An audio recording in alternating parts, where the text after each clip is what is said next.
Brasil possui um dos maiores e mais efetivos sistemas de saúde pública do mundo, o SUS, o Sistema Único de Saúde.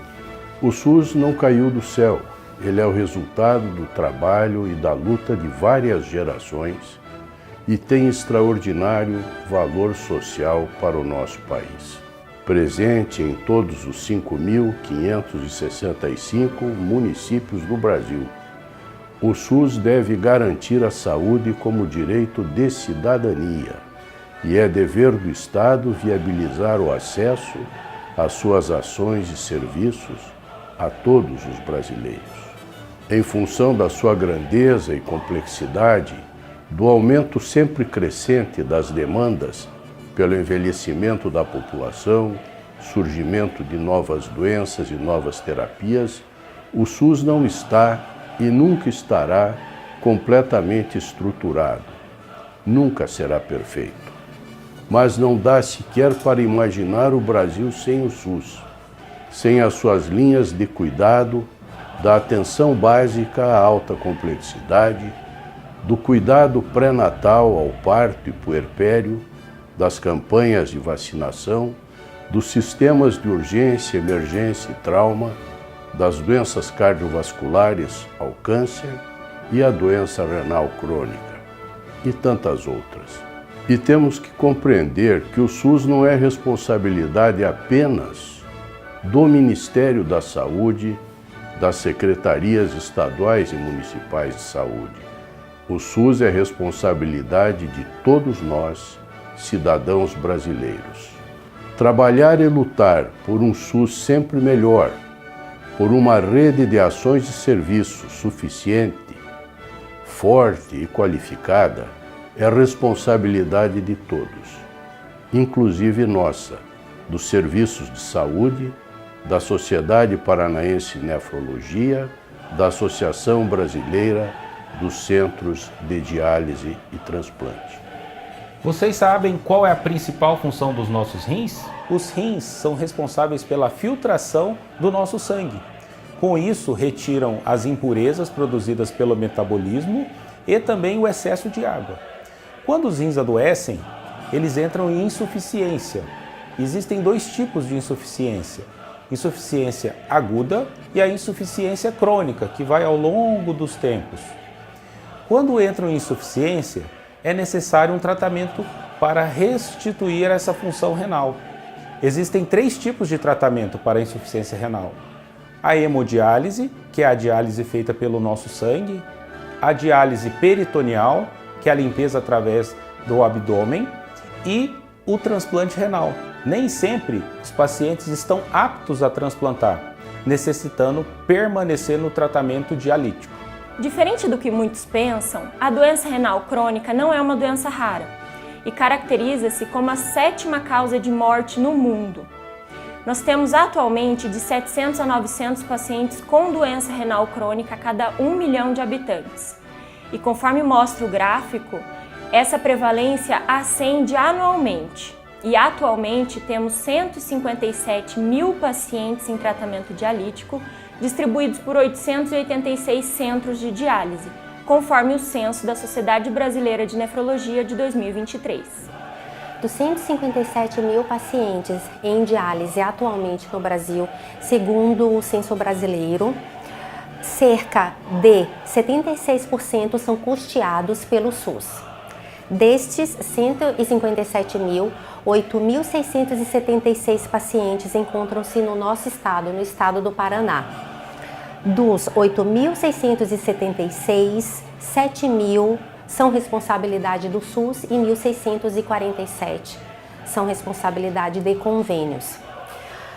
Uma informação que é extremamente importante e relevante é que cerca de 1.200.000 pessoas, além de todos esses que estão em diálise, estão evoluindo sem diagnóstico e sem tratamento efetivos, fazendo com que a doença renal crônica esteja crescendo de maneira silenciosa, e isso provavelmente gerará agravamento da doença renal.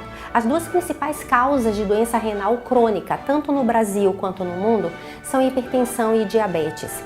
E, especificamente aqui no Brasil, a falta de cuidado adequado para essas duas patologias, principalmente após a pandemia da Covid-19 e com o envelhecimento da população, está fazendo com que comece a existir uma crise assistencial. Nos próximos 10 anos, projeta-se que por ano ou a cada 2 anos vai acontecer um aumento da doença renal crônica em torno de 10%, o que é um número muito elevado, né? Levando-se em consideração toda a estrutura de saúde que se tem.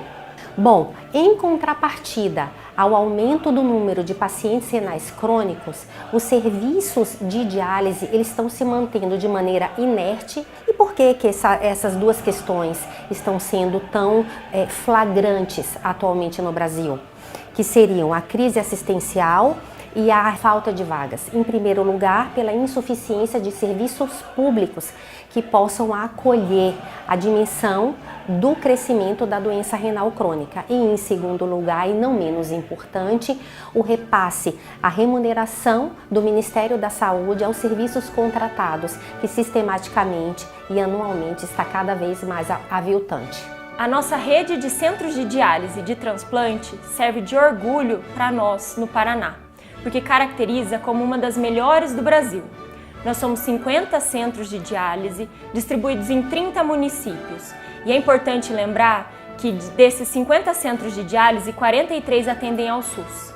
Desses 43 centros que atendem ao SUS, 1 é público, 9 estão em hospitais filantrópicos e 33 são de clínicas privadas, organizadas e construídas por nós, nefrologistas, empreendedores e pioneiros das nossas cidades e nosso estado.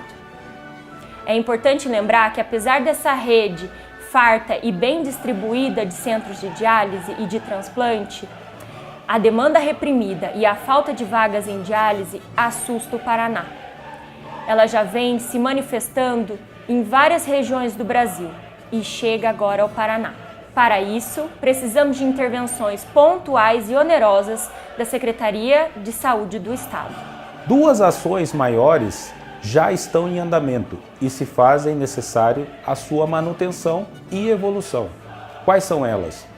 O fortalecimento dos cuidados com a doença renal crônica e o cofinanciamento dos estados e municípios em relação aos serviços de terapia renal substitutiva, aqueles responsáveis pela hemodiálise e a diálise peritoneal.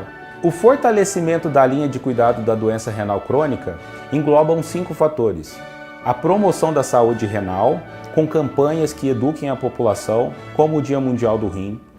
O tratamento renal em si, dos pacientes em estadiamento 3, 4 e 5, em avanço da doença renal, fazendo a prevenção dessa doença. É importante também dizer no tratamento dos pacientes transplantados, nos cuidados paliativos, quando os pacientes não têm mais condições de realizar um tratamento dialítico e nos casos onde os pacientes precisam de cuidados nas unidades de saúde e nós podemos ajudar com a telemedicina. Outro fator importante é o cofinanciamento da terapia renal substitutiva. Precisamos urgentemente recuperar os valores desses procedimentos para garantir manutenção, qualidade e expansão dos cuidados do paciente renal crônico e de toda a rede de serviços de terapia renal substitutiva. A partir do ano de 2021, período que coincidiu com a pandemia da Covid-19, os serviços de diálise, as clínicas de diálise, iniciaram um processo de decadência financeira com a grave situação econômica. Então, os estados mais afetados iniciaram o chamado cofinanciamento. Quais são esses estados? Seriam 6 estados da Federação e o Distrito Federal: São Paulo, Rio de Janeiro, Mato Grosso do Sul, Amazonas, Bahia, Santa Catarina. 6 estados e o Distrito Federal. E por que nós do Paraná não seguimos essa métrica? Nós, o estado do Paraná, necessitamos seguir a marcha do empreendedorismo. Somos líderes em educação, somos líderes em medicina de ponta, Somos líderes na pujança do agronegócio, somos líderes em urbanismo e artes plásticas. Nós vamos seguir em frente ou nós vamos nos apequenar diante do futuro e das demais unidades da federação? Nós confiamos que o governo do estado do Paraná vai se somar às 7 unidades da Federação Amigas da Diálise, Amazonas, Bahia, Distrito Federal, Mato Grosso do Sul, Rio de Janeiro, Santa Catarina, São Paulo e vai apoiar com o cofinanciamento a expansão e a qualificação da linha de cuidado da doença renal em nosso estado. Como outros estados da federação, Assuma sua grandeza, Paraná. A diálise não pode parar. A diálise não pode esperar. cofinanciamento para a diálise já.